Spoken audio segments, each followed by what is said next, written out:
waktu yang pertama kita akan share dari satu kata lagi Kak.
Selamat sore Bapak, selamat sore Direktur Kudus. Terima kasih atas segala penyertaannya kepada kami semua sehingga saat ini kami berdiri secara online di rumah masing-masing Bapak. Bapak, kami berdiri ini supaya kita ini sudah dengan lancar dari awal hingga akhir tanpa masalah apapun. Kami tidak akan menjadi Bapak, jadi amin. Sebelum mendengarkan firman kami bisa mengucapkan kecil dan tidak.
Firman Tuhan terambil dari 1 Korintus 8 ayat 1 sampai 13. Demikian firman Tuhan.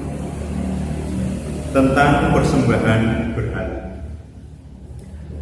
Tentang daging persembahan berhala kita tahu. Kita semua mempunyai pengetahuan yang demikian membuat orang menjadi sombong. Tetapi kasih membangun. Jika ada seorang menyangka bahwa ia mempunyai suatu pengetahuan, maka ia belum juga mencapai pengetahuan sebagaimana yang harus dicapainya. Tetapi orang yang mengasihi Allah, ia dikenal oleh Allah. Tentang hal makan daging persembahan berhala kita tahu. Tidak ada berhala di dunia dan tidak ada Allah lain daripada Allah yang esa. Sebab sungguh pun ada apa yang disebut Allah baik di surga maupun di bumi. Dan memang benar ada banyak Allah dan banyak Tuhan yang demikian. Namun bagi kita hanya ada satu Allah saja, yaitu Bapa, yang daripadanya berasal segala sesuatu dan yang untuk Dia kita hidup, dan satu Tuhan saja, yaitu Yesus Kristus, yang olehnya segala sesuatu telah dijadikan dan yang karena Dia kita hidup. Tetapi bukan semua orang yang mempunyai pengetahuan itu. Ada orang yang karena masih terus terikat pada berhala-berhala, makan daging itu sebagai daging persembahan berhala. Dan oleh karena hati nurani mereka lemah, hati nurani mereka itu dinodai olehnya. Makanan tidak membawa kita lebih dekat kepada Allah. Kita tidak rugi apa-apa kalau tidak kita makan, dan kita tidak untuk apa-apa kalau kita makan. Tetapi jagalah supaya kebebasanmu ini jangan menjadi batu sandungan bagi mereka yang lemah. Karena apabila orang melihat engkau yang mempunyai pengetahuan sedang duduk makan di dalam kuil berhala, bukankah orang yang lemah hati nuraninya itu dikuatkan untuk makan daging persembahan berhala? Dengan jalan demikian, orang yang lemah, yaitu saudaramu, yang untuknya Kristus telah mati, menjadi binasa karena pengetahuan. Jika engkau secara demikian berdosa terhadap saudara-saudaramu dan melukai hati nurani mereka yang lemah, engkau pada hakikatnya berdosa terhadap Kristus. Karena itu, apabila makanan menjadi batu sandungan bagi saudaraku, aku untuk selama-lamanya tidak akan mau makan daging lagi, supaya aku jangan menjadi batu sandungan bagi saudaraku. Demikian firman Tuhan yang terambil dari 1 Korintus 8 ayat 1 sampai 13. Saudara-saudara remaja yang saya kasih di dalam Tuhan, ketika kita berjalan kaki, ini sering kita tersandung sesuatu. Tersandung ini berarti dihalang-halangi jalannya, baik itu oleh batu, baik itu gundukan tanah ataupun akar pohon dan lain sebagainya, sehingga kita bisa terjatuh dan merasakan sakit karenanya. Itu yang sering kita alami ketika kita berjalan kaki. Nah, hidup kita juga terkadang ini menjadi penghalang, menjadi batu yang menghalangi jalan orang, yang kemudian membuat orang itu tersandung dan juga membuat orang itu jatuh. Kitalah yang menjadi penyebab jatuhnya orang tersebut. Kita yang menjadi penyebabnya. Mengapa demikian?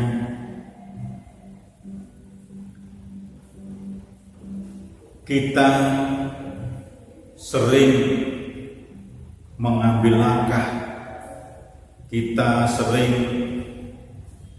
melakukan sesuatu ini dengan kurang bijaksana. dan juga hidup kita kurang bertanggung jawab, kurang bijaksana, dalam artian kita tidak bisa memilih, kita tidak bisa memilah mana yang baik dan mana yang kurang baik, mana yang tidak baik. Sebagai contoh demikian, ketika di perempatan jalan yang di situ ada lampu pengatur lalu lintas dan lampu itu menyala merah, yang seharusnya kita berhenti menunggu lampu itu berganti hijau, barulah kita berjalan, kita lewat. Namun kadang-kadang kita merasa segera sampai di tempat, kita merasa terburu-buru sehingga kita menerobos lampu merah tersebut, dan akibatnya kita dimaki-maki orang, dan lebih parah lagi terjadi kecelakaan karena ulah kita. Kita menjadi sandungan bagi orang lain. Kita membuat orang lain menderita. Kita melakukan kesalahan kepada orang lain karena kita tidak bijaksana mengambil suatu keputusan yang demikian. Kadang kita juga tidak bertanggung jawab di dalam kehidupan kita. Dalam artian demikian, kita sering menggunakan kebebasan itu untuk kepentingan dan kesenangan diri kita sendiri. Kita senang kepentingan terpenuhi,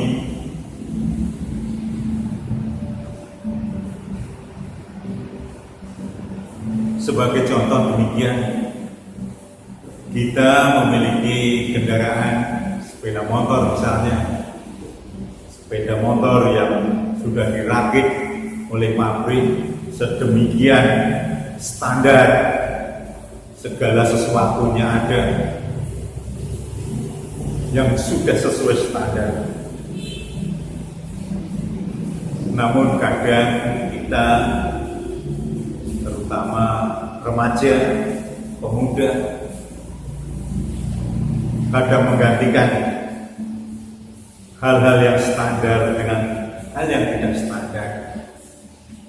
Contohnya knalpot yang seharusnya standar dengan bunyi yang halus justru digantikan oleh knalpot racing yang suaranya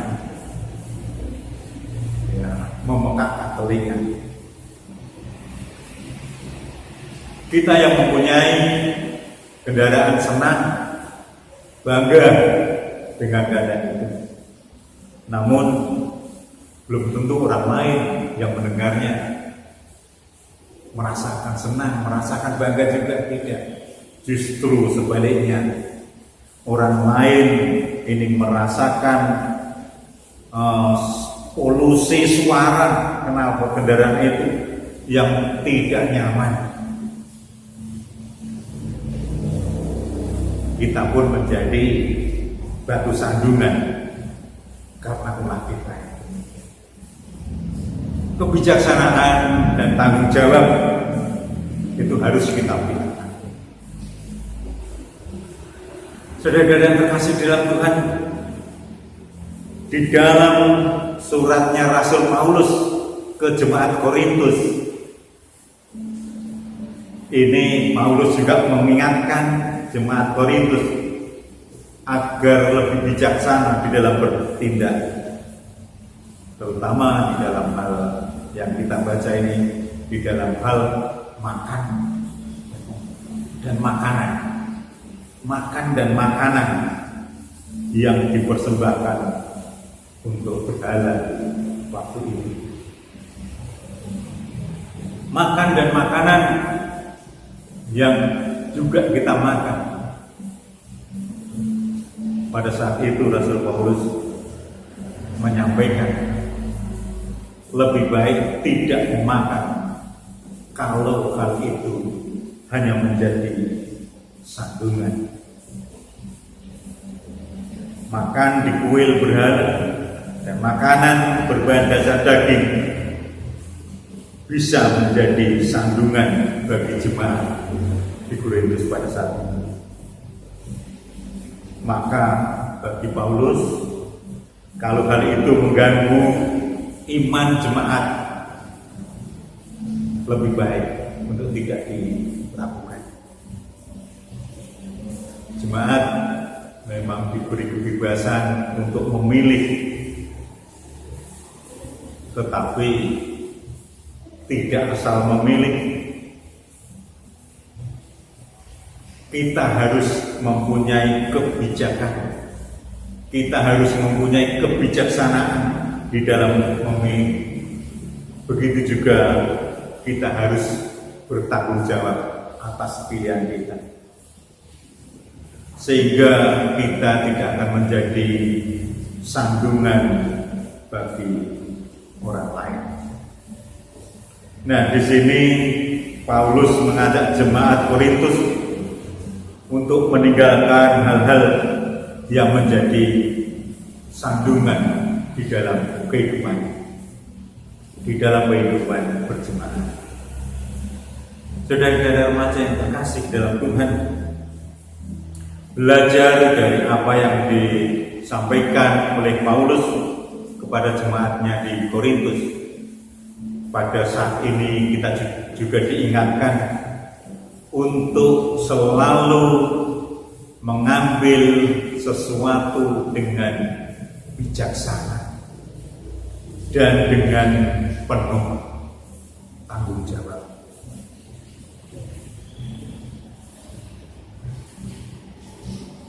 Kita diberi kebebasan untuk memilih, dan pilihan yang tidak bijaksana, tidak bertanggung jawab, itu akan menjadi sandungan, akan menjadi batu sandungan terhadap orang lain. Maka dari itu, marilah kita diingatkan oleh Paulus untuk selalu memilih kebijaksanaan dan rasa tanggung jawab, sehingga kita tidak menjadi sandungan bagi orang lain. Selamat memilih sesuatu hal dengan penuh kebijaksanaan dan tanggung jawab, sehingga semuanya akan berjalan baik dan diberkati oleh Tuhan. Amin.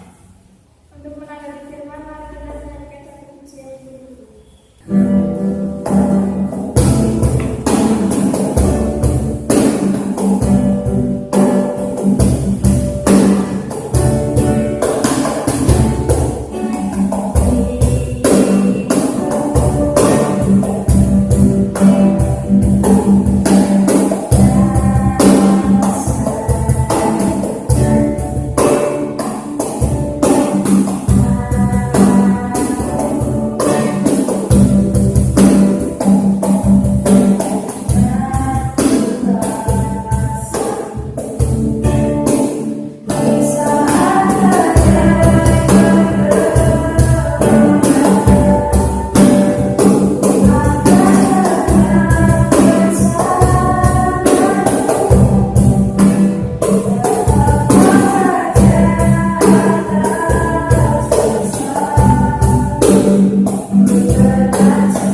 dari PA online ini di rumah kami masing-masing dengan lancar di awal kemuliaan Bapak.